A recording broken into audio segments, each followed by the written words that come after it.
Atheism का ये है कि वैसे तो ये बहुत नामाकूल नजरिया है, लेकिन अब आजकल जो है नौजवान नस्ल जो है वो तेजी से इसकी तरफ माइल हो रही है। और उसकी वजह तो जाहिर है हमारे मुल्क में तो खास तौर पर वो मजहब और रिवाज को मिक्स करना और मजहबी तौर पे सख्ती करना बच्चों पे, और वो तो वो उससे मुतनफिर होके जो है वो एक आसान तरीका उनको लग रहा है। तो वो अब तो नजर आते हैं और अब ओपनली बोलते हैं बच्चे यहाँ पाकिस्तान में भी कि हम एथीस्ट हैं। इसको किस तरह इसका मुकाबला किया जाए और बच्चों को जो है वो अपने किस तरह इससे रोका जाए, इससे बचाया जाए? सख्ती करना छोड़ दें, गुफ्तगू करें, उनको बताएं कि हम खुद भी सीख रहे हैं, समझ रहे हैं। जो बातचीत के जरिए से समझ में आती है बात, उसको हमें मानना चाहिए। एथीज्म मजहब की गलत प्रेजेंटेशन का रिएक्शन है।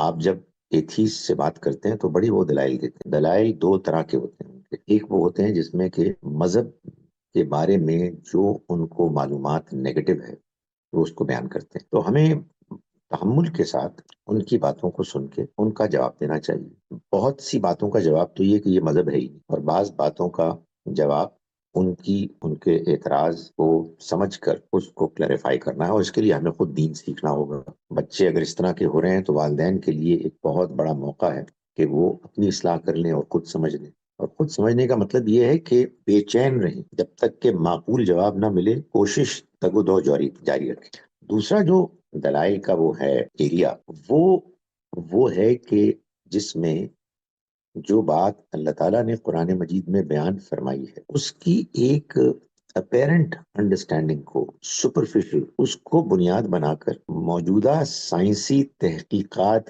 की तफसीलात का रोब डाल के और ये बताना है देखो यार ये कहाँ की बात हो रही है, ये तो 1400 साल पुरानी बात है और कुछ भी नहीं मालूम था, अब देखो ये हो गया है, या ये कि ये तो वहां से कॉपी की गई है। सो वो क्या होता है कि जब एक इंसान अपनी अंडरस्टैंडिंग में कमजोर होता है, जज्बाती होता है, या तो मुश्तिल हो जाता है, या फिर अगर कोई ऐसा जज्बाती ताल्लुक भी बहुत नहीं होता और अंडरस्टैंडिंग नहीं होती तो उनके साथ शामिल हो जाता है। मैं तो इस बात को नहीं मानता, लेकिन ये हो भी सकता है कि मुझे वो कल ही मेरे एथीस्ट हैं उनसे बात हुई। मैं तो चाहता हूँ कि मेरी उनसे दोस्ती हो, आदमी गपशप करे।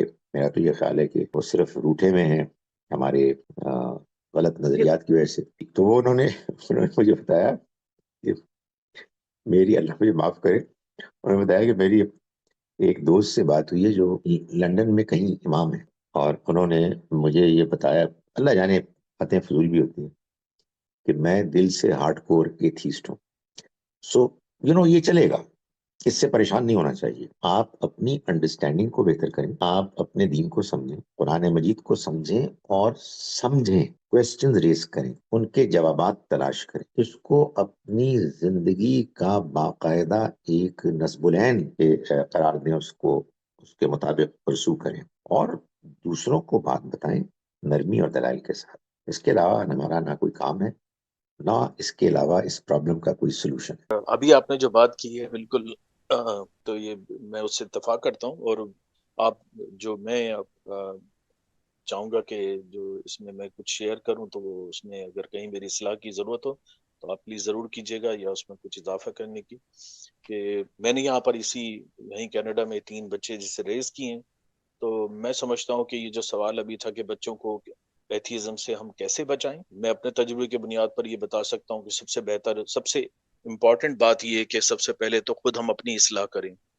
हम खुद दीन से मोहब्बत इख्तियार करें, खुद दीन की अच्छी समझ रखें। और जब बच्चे छोटे होते हैं तो उनके लिए सबसे बड़ी मिसाल तो खुद वालिदैन होते हैं। सबसे पहले तो खुद उनके लिए बहुत अच्छी मिसाल बने। और बच्चों को जिस वक्त वो छोटे होते हैं, जहां आप उनको अपनी मर्जी से ले जा सकते हैं, तो आप अच्छी ऐसी महफिलों में लेकर जाएं, मस्जिदों से जोड़ कर रखें, कुरान की समझने की महफिलों में रखें, जो उनको अपने साथ रखें। और उनके लिए कोशिश करें कि उनको ऐसी महफिलों में जाएं जहां पर वो अच्छे दोस्त बना सकें, अच्छे दोस्त पा सकें। तो इस और बच्चों के लिए टाइम जरूर निकालें, कोई ना कोई वक्त ऐसा हो जब आप उनके साथ गपशप करें, उनको अपना अच्छा दोस्त बना कर रखें। तो जब वो इस तरह जब वो इन सारी चीजों को के लिए अच्छाइयों की तरफ जब वो एक्सपोज होंगे, تو پھر ان کے لیے جو ہے وہ باہر کے جو ان کے چیلنجز ہیں ان کو نمٹنا بہت آسان ہوگا. بالکل صحیح ہے. I agree with you.